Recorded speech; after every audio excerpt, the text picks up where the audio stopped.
వాళ్ళు వినాయక చవితి రోజే వాళ్ళ బర్త్డే. ఓకే. అట్లా వెరైటీ ఉంటుంది.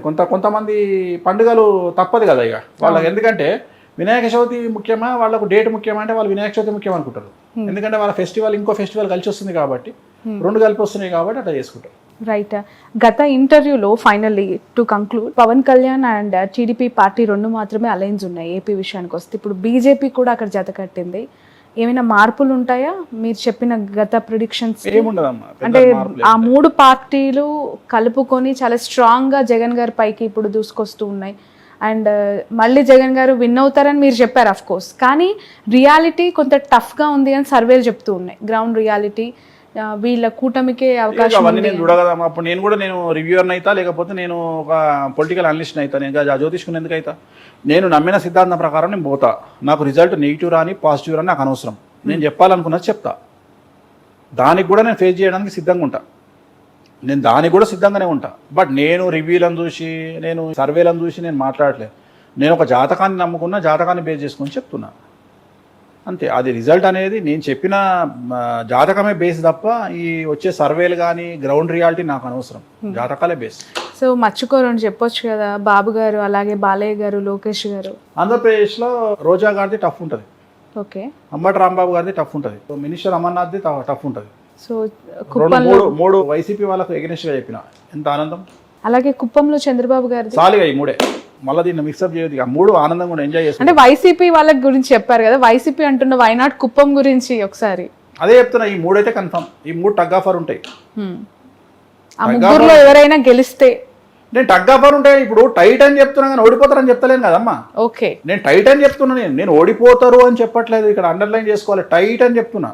ఎట్లయితే అందరు అదే చెప్తున్నారో నేను కూడా అదే చెప్తున్నా. ఇప్పుడు ఆంధ్రప్రదేశ్లో ఒక 79 సీట్లు వన్ సైడ్ ఉంటాయి. 79 అంటే ఇంచుమించు 80 సీట్లు అనుకో. 80 సీట్లు వన్ సైడ్ ఉంటాయి. 80 పోతే ఇంకా ఇంచుమించు 95 సీట్లలో ఒక 35 సీట్స్ టఫ్ ఉంటాయి. మిగిలిన ఇంకో పార్టీకి ఉంటాయి. Okay. Right. One more question. నెల్లూరుకి సంబంధించి చాలా మంది రెడ్డి కమ్యూనిటీ లీడర్స్ టీడీపీలోకి వచ్చారు కదా, బట్ ఇప్పుడు అక్కడ విజయసాయి రెడ్డి గారు బరిలో నిల్చున్నారు ఎంపీ క్యాండిడేట్గా. ఎలా అనిపిస్తుంది? నిన్న జగన్మోహన్ రెడ్డి గారు చాలా ప్రత్యేకంగా అక్కడ ఒక డే అంతా కేటాయించారు. డే లాంగ్ అక్కడే ఉండి ఆ లీడర్స్తో ఎమర్జ్ అయ్యి మీటింగ్స్ కూడా కండక్ట్ చేశారు. ఆ జిల్లా ప్రభావం విజయసాయి రెడ్డి గారి ఒక 10% ఎడ్జ్ ఉంటుంది విజయసాయి రెడ్డి గారికి. ఓకే. వేమిరెడ్డి ప్రభాకర్ రెడ్డి గారి మీద కంపేర్ చేస్తే ఆయన అనుకుంటా కదా. అవును, వేమిరెడ్డి గారు ఆయన రీసెంట్గా వైసీపీ నుంచి జాతకాన్ని బట్టి మాట్లాడుతున్నా. అందుకనే పేరు మాట్లాడినా. ఆయన జాతకం తెలుసు కాబట్టి, రెండు జాతకాలు తెలుసు కాబట్టి ఒక 10% ఎడ్జ్ ఉంటుంది విజయసాయి రెడ్డి గారికి. విజయసాయి రెడ్డికి ఎడ్జ్ ఉంటుంది. మిమ్మల్ని ఒక క్వశ్చన్ అడగాలి, అంటే మీ అభిప్రాయం ఏంటి అనేది. చాలామంది చాలా సంవత్సరాలుగా మన సంప్రదాయాల్ని, లేదంటే మన కట్టుబాట్లు అవ్వచ్చు, మన సనాతన ధర్మం గురించి భక్తి ప్రవచనాలు ఇస్తూ ఉంటారు. అందులో చాగంటి వాళ్ళు, గరికపాటి వాళ్ళు, వాళ్ళు ప్రతిరోజు డే లాంగ్ ప్రవచనాలు చూస్తూ ఉన్నాం. ఇన్స్టాగ్రామ్లో ఎంతో ఎంతో మంచి విషయాలు వాళ్ళు చెప్తూ ఉంటారు కదా. మీరు ఎప్పుడైనా ప్రవచనాలు చెప్పే అవకాశం ఉందా ఇన్ ఫ్యూచర్? ఆలోచన ఉందా? వాళ్ళ ప్రవచనాలు విన్నప్పుడు మీకు ఏమనిపిస్తుంది? మీ అభిప్రాయం ఏంటి? ప్రవచనాలు చెప్పాలి అంటే first we are eligible for that అనేది చూసుకోవాలి. ఇప్పుడు నా దృష్టిలో ప్రవచనాలు చెప్పడానికి అర్హత ఉన్నటువంటి వ్యక్తి చాగంటి కోటేశ్వరరావు గారు. అంటే ఆయన చెప్పింది ఫాలో అవుతారు. ఇక మిగతా వాళ్ళ గురించి నేను మాట్లాడా. అంటే నేను ఏమంటా అంటే, ఇప్పుడు ఉదాహరణ, మన సంస్కృతి సంప్రదాయాలు, మన చరిత్ర మనకి ఏం చెప్తుంది అంటే, సప్త సముద్రాలు దాటి వేరే దేశానికి పోవద్దు అని చెప్తుంది. సన్యాసులైనా సరే, పంతులైనా సరే, పంతులు కూడా. అంటే పంతులు అంటే ఉదాహరణ, ఇప్పుడు పూజారులు ఉన్నారు. పూజారులు సప్త సముద్రాలు దాటి అమెరికా పోవడానికి అర్హత లేదు. ఎందుకంటే అమెరికా పోతే మన సాంప్రదాయం ప్రకారం మనము సంకల్పం, ప్రతిరోజు మనం సంధ్య వార్చుకోవాలి. సంధ్యావందనం చేసుకునేటప్పుడు సంకల్పం ఉంటుంది. కృష్ణ గోదావరియోర్ మధ్యప్రదేశే అంటాం మనం. ఇప్పుడు మనం కూర్చున్నది కృష్ణ గోదావరి మధ్యప్రదేశ్లో కూర్చున్నాం, అవునా? ఇప్పుడు ఇట్లా కూర్చుంటే ఇటు సైడ్ మనకు గోదావరి ఉంది, ఇటు సైడ్ కృష్ణ ఉంది. అంటే మనకు జడ్చర్ల కృష్ణా నది ఉంది, ఆదిలాబాద్లో గోదావరి ఉంది, మధ్యలో మనం ఉన్నాం. అందుకనే మనం సంధ్య వార్చుకునేటప్పుడు ఏం చెప్తున్నాం? మనం పెళ్లి కార్యక్రమం జరిగినా, ఉపనయనం జరిగినా, ఏది జరిగినా ఏం చెప్తున్నాం? కృష్ణ గోదావరియోర్ మధ్యప్రదేశే శ్రీశైలస్య ఆగ్నేయ దిగ్భాగే అని సంకల్పం చెప్పుకుంటున్నాం. అమెరికా పోతే ఏమని చెప్తావు? నార్త్ కేరళీనా దిగ్భాగే ఆస్టిన్ గ్రహమే ఏం చెప్తావు? అంటే నీకు అమెరికా దేశంకి పోతే నువ్వు అసలు పూజలకే పనికిరావు. కానీ ఇప్పుడు మొత్తం జనాలందరూ అమెరికా పోవడానికి ప్రయత్నిస్తారు, పంతులు కూడా. పంతులు, సన్యాసులు, హిందూ మత ప్రచారకులు అందరూ పోతారు. సో దేశ కాలమాన పరిస్థితులను బేరీజ్ వేసుకొని ఓవర్కమ్ అయి వీళ్ళు పోతున్నారు. సో వీళ్ళు వీటి గురించి మాట్లాడే రైట్స్ వీళ్ళకి లేవు.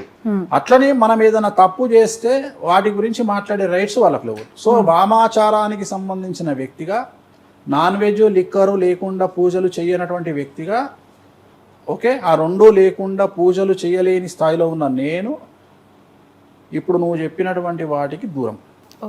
ఓకే, నేను వీటి గురించి మాట్లాడే రైట్స్ నాకు లేవు. ఎందుకంటే నేను పులసలాంటోని, రెగ్యులర్ చేప, బొచ్చే అట్లాంటి చేప కాదు, నేను కొర్రమట చేప కాదు, నేను పులసలాంటోని, గోదావరి వాటర్కి అపోజిట్ డైరెక్షన్లో పోయేటోని. సో అందుకని చాలా రేర్గా ఉంటాయి ఇవి. సో అట్లనే నేను కూడా అంతే, ఆస్ట్రాలజీలో బ్రాహ్మణ కమ్యూనిటీలో నేను అంతే, నేను రివర్స్లో పోయేవాడిని. కాబట్టి నేను వీటికి సూట్ అయ్యే వ్యక్తిని కాదు. అది నా ట్రాక్ వేరు. నేను సన్నీ లియోన్, మొదటి నుండి చెప్తున్నా కదా, నేను సన్నీ లియోన్ అంతే. నా బట్టలు నేనే ఇప్పుకుంటా, వేరే డోరికి ఇప్పే అవకాశం ఇయ్య. వేరే వాడికి నా బట్టలు, వాళ్ళంతా సౌందర్య లాంటి వాళ్ళు, కుటుంబ కాలక్షేమ, కుటుంబ సినిమాలు చేసుకుంటారు వీళ్ళంతా. బట్ ఏ హీరో దొరకలేదు, సన్నీ లియోన్ తో కంపేర్ చేసుకుంటున్నారు. గ్రేట్ కదమ్మా. మనం ఎంత గొప్ప కాకపోతే ఒక పోర్ను స్టార్ తీసుకొచ్చి చీరలు కట్టి సినిమాలు చూస్తున్నాం. ఒక పోర్ను స్టార్ కొన్ని వేల వీడియోల్లో పోర్ను స్టార్గా చేసిన ఒక అమ్మాయిని తీసుకొచ్చి భారతదేశంలో చీరలు కట్టి మరీ చూసుకుంటున్నాం ఆమెను. ఆమెకు అందరూ వేరే దేశంలో ఉన్నప్పుడు బట్టలు ఇప్పడానికి డబ్బులు ఇస్తే భారతదేశం డబ్బులు కట్టుకోవడానికి బట్టలు ఇస్తుంది. బట్టలు కట్టి డబ్బులు ఇస్తున్నాం మనం ఆమెకు, బట్టలు కట్టి డబ్బులు ఇస్తున్నాం. ఒక్క సినిమా చూపించండి భారతదేశంలో ఆమె ఎక్స్పోజింగ్ చేసిన సినిమా, బట్టలు కట్టి డబ్బులు ఇస్తుంది. దట్ ఈజ్ భారతదేశం. అందుకనే సన్నీ లియోన్, నేను Sunny Leone, I'm Sunny Leone. So చాలా చాలా సుదీర్ఘమైన డిస్కషన్ ఇది. ఫైనల్లీ ఒక ఫెంటాస్టిక్ జోక్ ఏంటి అది, రియాలిటీ మీరు అలా కంపేర్ చేసుకోవాలనుకున్నారు, చేసుకున్నారు, అంతేనా? Okay, right. ఇక ఉగాది తెలుసు, తెలుగు వారికి తొలి పండగ. ఉగాది పచ్చడి లాంటి సంవత్సరం, అందరూ కూడా షడ్రుచుల సమ్మేళనంగా దీన్ని భావిస్తూ ఉంటారు. సో ఉగాది అంటేనే షడ్రుచుల సమ్మేళనం, ఉగాది పచ్చడి అందరూ తీసుకుంటూ ఉంటారు. ప్రతి వారి జీవితంలో తీపి, అలాగే పులుపు, చేదు కైండ్ ఆఫ్ అన్నీ కూడా ఉంటాయి కాబట్టి దానికి సూచకంగా నేను చెప్తూ ఉంటారు. సో మీరు ఉగాదిని ఎలా ఉదాహరిస్తారు? మీ మాటల్లో ఉగాది అంటే ఏంటి? శాస్త్రం మనకేం చెప్పింది అంటే దేశ కాలమాన పరిస్థితులు అన్నారు. సో దేశ కాలమాన పరిస్థితులు అంటే ఉదాహరణ, భారతదేశంలో ఉండేటువంటి కుజదోషము అమెరికాలో ఉండదు. సో అమెరికాలో ఉండేటువంటి కుజదోషము ఆస్ట్రేలియాలో ఉండకపోవచ్చు, లేదా ఆస్ట్రేలియాలో ఉండే కుజదోషము న్యూజిలాండ్లో ఉండకపోవచ్చు. అంటే దేశ కాలమానాన్ని బట్టి, పరిస్థితులను బట్టి మనకు ఉన్నటువంటి సిచ్యువేషన్స్ మారుతాయి. అందుకనే దేశ కాలమాన పరిస్థితులు అంటూ ఉంటాం మనము. సో జనరేషన్ బట్టి కూడా పరిస్థితులు మారుతూ ఉంటాయి, జనరేషన్ బట్టి కూడా వాటి యొక్క సీరియస్నెస్, కంటెంట్ మారుతూ ఉంటుంది. ఇప్పుడు ఉదాహరణ కాలసర్పదోషం అని అందరూ మాట్లాడుతూ ఉంటారు. కాలసర్పదోషం అనేది భారతదేశానికే ఉంది. సో భారతదేశంలో పుట్టినటువంటి 90% ఆఫ్ ది పీపుల్కు కాలసర్పదోషం ఉంటుంది. సో దాన్ని పెద్ద సీరియస్గా తీసుకోవాల్సినటువంటి పని లేదు. సో ఇప్పుడు మనం మాట్లాడుకునేది ఏంటి అంటే, అసలు జనరల్గా ఎక్కడైతే డబ్బు ఉంటుందో, ఎక్కడైతే అభివృద్ధి ఉంటుందో, ఎక్కడైతే స్టేటస్ ఉంటుందో అక్కడ సమస్యలు అధికంగా ఉంటాయి. చాలామంది అంటారు పేదవారికి సమస్యలు ఎక్కువ ఉన్నాయి. వాస్తవంగా పేదవారికి సమస్యలు, I'm talking about below middle class. డబ్బు అనే ఒక సింగిల్ పాయింట్ని పక్కన పెడితే వాళ్ళకున్నంత ప్రశాంతత డబ్బు ఉన్న వాళ్ళకు ఉండదు. సో డబ్బు పెరుగుతున్నా కొద్దీ జనాల్లో విపరీతమైనటువంటి స్ట్రెస్ అనేది ఉంటుంది. నువ్వు మ్యాక్సిమం డబ్బును హ్యాండిల్ చేయాలంటే 2 కోట్ల నుండి 2.5-3 కోట్ల వరకే. ఉదాహరణ, ఒక గవర్నమెంట్ ప్రభుత్వ ఉద్యోగి, ఒక టీచర్ కావచ్చును, ఒక మిడిల్ క్లాస్ ప్రభుత్వ ఉద్యోగి తన జీవితం మొత్తంలో సంపాదించే సొమ్ము 2,80,00,000 నుండి 3 కోట్లు ఉంటుంది జీవితం మొత్తం. కానీ అదే డబ్బున్నోళ్ళ పరిస్థితి ఎలా ఉంటుంది అంటే, నిద్ర ఉండదు, తిండి ఉండదు, స్ట్రెస్, సో బీపీ, షుగర్లు. ఎందుకంటే డబ్బు పెరుగుతున్న కొద్దీ మనిషికి వాటిని దాచుకోవాల్సినటువంటి పరిస్థితి, వాటిని ఇన్వెస్ట్ చేయాల్సిన పరిస్థితి, చాలా సమస్యలు వస్తూ ఉంటాయి. సో అందుకనే ఈ జనరేషన్లో మానసికమైన దృఢత్వం అనేది చాలా అవసరం మనిషికి. సో మనం అభివృద్ధి చెందినా మన మీద రాళ్ళేస్తారు. అంటే ఉదాహరణ, ఎగ్జాంపుల్ నేనే ఉన్నా, నేను చెప్పింది ఒకటి జరగకపోతే డ్యామేజ్ చేయడానికి 100 మంది రెడీగా ఉంటారు తప్ప, చెప్పింది జరిగితే వెన్నుదట్టడానికి ఒక్కడు కూడా ముందు ఉండడు. సో అట్లనే ప్రతి మనిషి జీవితంలో ఒక సమస్య వచ్చినప్పుడు దాన్ని చాలా వరకు జనాలు దాడి చేయడానికి ప్రయత్నం చేస్తారు తప్ప, అతన్ని వెన్నుదట్టి ప్రోత్సహించి ఆ సమస్య నుండి బయటికి తీసుకురావడానికి ప్రయత్నం చేయదు మన సమాజం.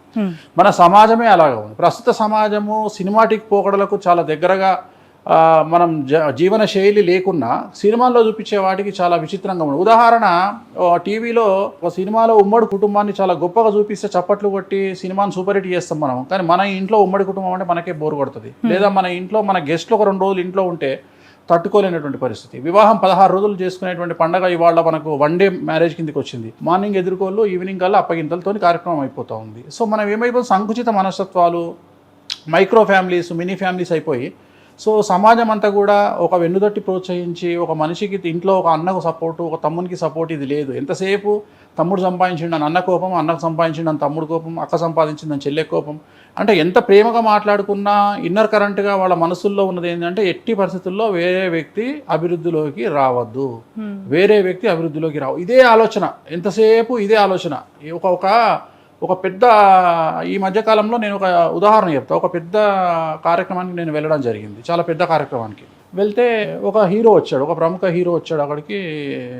నేను నా ప్రిడిక్షన్స్లో వాళ్ళకి సంబంధించి కొన్ని ప్రిడిక్షన్ చెప్పడం జరిగింది. అంటే వాళ్ళకి నెగిటివ్గా ప్రిడిక్షన్ చెప్పడం జరిగింది. జరిగినాయి, అవి జరగకపోవడం అనేది ఏం లేదు, 100కు 1,000% జరిగినాయి. సో అక్కడికి వచ్చిన హీరో చెప్పింది ఏంటంటే ఆర్గనైజర్స్కి, వేణుస్వామిని స్టేజ్ మీదకి తీసుకొస్తే నేను ఇక్కడ వెళ్ళిపోతాను. సో ఎంత సిల్లీ అనిపించింది అంటే, నేను నా దగ్గరకు వచ్చి ఎవరైతే వాళ్ళు ఉన్నారో ఆ ప్రోగ్రాం నిర్వాహకులు నా దగ్గరకు వచ్చి, స్వామి మమ్మల్ని క్షమించండి, యాక్చువల్గా ఈ ప్రోగ్రామ్ కాన్సెప్టే మీ గురించి పెట్టినాము, మీలాంటి వాళ్ళ కోసం పెట్టినాము, కానీ ఇక్కడ పరిస్థితి ఏంటి అంటే వచ్చినటువంటి హీరో మీరు కనుక స్టేజ్ ఎక్కితే ఆయన దిగిపోతా అంటున్నాడు. సో నన్ను ఏం చేయమంటారు అని చెప్పి నా దగ్గరకు వచ్చి, ఇద్దరే హీరోలు, అందులో తెలియదమ్మా, నాకు ఐడియా లేదు, నిజంగా ఐడియా లేదు. సరే వాళ్ళ కర్మ నాకు చెప్పే. ఇప్పుడు మనము కర్నూలు, అనంతపురం, విజయవాడనో, విశాఖపట్నమో బై రోడ్లో పోతుంటే మనకు కార్లో పోతుంటే మనకు ఏకాచము, ద్వయము అని 2 అంటాం మనము. వచ్చింది పక్కన మన దగ్గర వాటర్ బాటిల్ లేవు, పక్కన చెరువు ఉంది, పోయి కడుక్కోవాలి. నేను కడుక్కోను, మా శత్రువు ఈ ఊర్లోనే ఉంటాడు, ఆ ఊర్లో ఉన్న చెరువు కాబట్టి నేను కడుక్కోను అంటే అయితే మనకే నష్టం, కానీ చెరువుకి అయితే నష్టం లేదు కదా. సో నాకు వచ్చేది ఏముంది, ఇప్పుడు నేను చెప్పితే ఒకటే మాట అమ్మా, వేణుస్వామి నెగిటివే చెప్తాడు అనే వాళ్ళకు నేను ఇచ్చే సమాధానం ఒకటే. నాకు తెలిసి ఈ జనరేషన్లో 90% ఆఫ్ ది పీపుల్ ఫ్లైట్ ఎక్కుతున్నారు. ఫ్లైట్ ఎక్కగానే, ఫ్లైట్ ప్రారంభం కాకముందుకే ఫస్ట్ ఎయిర్ హోస్టెస్ చెప్పేది ఈ విమానం కూలిపోతే అని మాట్లాడుతుంది. ఈ విమానం కూలిపోతే, ఈ విమానం నీళ్ళలో పడితే, ఈ విమానానికి ఏమైనా మాయరోగం వస్తే, ఈ మాయరోగం వచ్చి మనం పడిపోతే, ఇగో ఈ జాకెట్ వేసుకోండి, ఈ ఆక్సిజన్ పెట్టుకోండి అంటే అప్పుడు మనం ఏమనాలి, శుభం పలకరా పెళ్లి కొడుక అంటే, ఇది మనం ఫ్లైట్ ఎక్కినాము, ఇవన్నీ బండబూతులు మనకు చెప్తుంది, చచ్చిపోతామని చెప్తుంది, ఎంతవరకు సమంజసం, తిట్టుకుంటామా మనం? తిట్టుకోము. ఆఫ్టర్ ఆల్ ఒక జ్యోతిష్కుడు చెప్పేది పక్కన పెడితే, సైంటిఫిక్, మేము ప్రూవ్, మేము తోపులం, మేము తురుములం, మేము సమాజాన్ని ఉద్ధరిస్తాం, మేము ప్రపంచాన్ని మారుస్తామని చెప్పుకునే సైన్స్ ఫ్లైట్ ఎక్కగానే ఎందుకు చెప్తున్నారు? ఈ ఫ్లైట్ చెరువులో పడుతుంది, నీళ్ళలో పడుతుంది, ఈ ఫ్లైట్లో ఒకవేళ ఆక్సిజన్ అందకపోతే ఇది వేసుకోండి, అది వేసుకోండి అంటే ఎట్లయితే వాళ్ళు జాగ్రత్తలు చెప్తున్నారో, నా జీవితంలో కూడా నేను యాజ్ ఏ ప్రిడిక్షన్ నేను ఇలాగే జాగ్రత్తలు చెప్తా. సో జాతకాలు కలవకపోతే విడిపోతారని చెప్తా, రోగాలు వస్తాయి, జాతకాలు బాగాలేకపోతే రోగాలు వస్తాయి అని చెప్తా. వాటి గురించి నేను మళ్ళీ సో ఇవన్నీ నేను ప్రిడిక్షన్ ఇలా చెప్తా ఉంటా. కాబట్టి నేను ఎందుకు చెప్తా ఉన్నాను, దేశ కాలమాన పరిస్థితులను బట్టి మనుషుల్లో సంకుచితమైన మనస్తత్వం. పేరుకు హీరో అవ్వచ్చు, నాకు తెలిసి చాలా పెద్ద హీరో ఇవాళ ఒక హీరోయిన్ని తొక్కేసిండ్రు, ఎటు కాకుండా చేసిరు. ఒక పెద్ద డైరెక్టర్ ఒక హీరోయిన్ని తొక్కేసిరు. అసలు వాళ్ళ లెవెల్కు వీళ్ళు పనికే రారు. సో చాలా టాలీవుడ్లో మంచి ఫేమస్ ఉన్నటువంటి హీరోయిన్, పెద్ద సినిమాలు చేసినటువంటి హీరోయిన్, ఇవాళ ఆ హీరోయిన్ సినిమాలు మరీ చేతుల్లో నుండి అగ్రిమెంట్ క్యాన్సిల్ చేయించి ఆమెను ఇంటికి పంపిస్తున్న పరిస్థితి. అంటే నేను ఎందుకు చెప్తున్నా అంటే, మనం ఎదగడం కంటే కూడా ఎదుటి వ్యక్తిని మనం టార్గెట్ చేయడానికి ఎక్కువ సమయం కేటాయిస్తున్నామేమో ఈ జనరేషన్లో అనేటువంటిది నా ఉద్దేశం. అంటే సమాజం గురించి మాట్లాడుతూ ఉన్నా. సో ఇది తప్పు. ఎదుటి వ్యక్తి కడుపు మీద ఎప్పుడు కొట్టొద్దు. కొడితే నీకు కోపం ఉంటే ఎదుటి వ్యక్తిని గల్లాబట్టి చెంపమించి కొట్టు, కానీ ఎప్పుడు కడుపు మించి కొట్టొద్దు, మానసికంగా కొట్టొద్దు. వాళ్ళు ఎంత పెద్ద వాళ్ళైనా తిరిగి మళ్ళీ దాన్ని ఫేస్ చేయాల్సి వస్తుంది.